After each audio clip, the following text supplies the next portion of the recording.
Posse came about because co-founder Chris Wilkins and I were barbecue fans, and we talked a lot at work about it, and then we decided to do something about it, go on the road, take a road trip. Since our first trip in November 2009, I would say we've driven tens of thousands of miles searching for the greatest barbecue in Texas. So we got a bunch of our friends together, most of them from the paper. In my IT work at the Dallas Morning News, I take care of the photo department and met Chris on the photo desk. And Chris was showing off pictures one day of their Central Texas tour. Our founders, Gary and Chris, with their news background, are real pros. I think if you'd sum the Posse up, I would say that we're storytellers who love barbecue. The Posse has a great mix of people and ages, and barbecue is the obvious connection amongst everybody.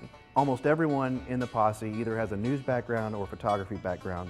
The problem with that is when there's one tray of food and it comes out to the table for a group of photographers, that food gets taken off to the good light and everybody takes pictures of it for 5, 10, 15 minutes. But the cool thing about the Posse is like how everyone brings a different thing into the mix.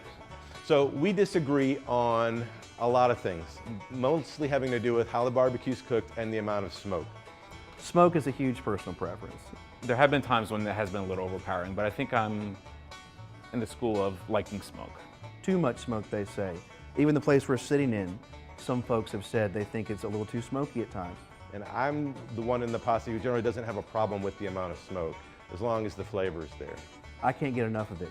Same thing with black pepper and spices. I want it smoky. I want to feel the grind and taste the pepper on the meat. Our dear friend Gary, if he thinks something's not good, he's not going to beat around the bush. He's going to tell you exactly what he thinks. I think I'd make pretty creative use of the F word, all in all. But you have to remember, he's a reporter from the old school and he pisses people off for a living. He's the most likely to get punched in the face. Me, I'm most likely to get us in trouble, but also hopefully the most able to get us out of the trouble too. Phil's also an attorney. And we think at some point that could come in real handy. Okay, on the other end of the spectrum, we have Daniel.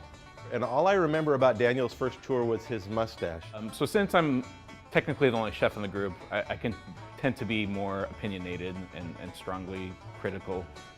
Daniel's the latest guy with all the whiz-bang technology, and he Instagrams and he does, you know, every kind of social media.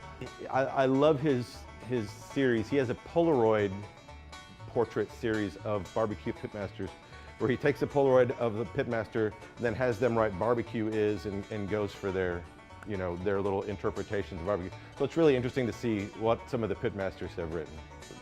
One of the things about barbecue is culture. I want to document the culture around barbecue. And we know, if there's anything that we know, and we discovered this early, barbecue is an emotional subject. It's an incredibly personal subject. All the best barbecue places have a face. The pitmaster who will take the time and be in the kitchen every day, be there every night, putting the wood on the fire.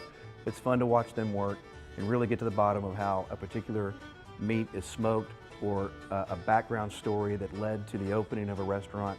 One of the great things about the Posse is that they actually won't just go to whatever's on the top list. Chris will just go out of his way and go to hundreds of terrible barbecue places because he's trying to find that one gem.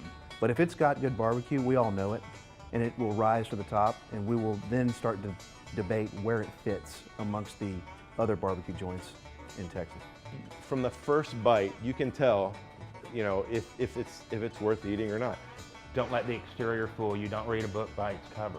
You know, let the meat speak for itself. Okay.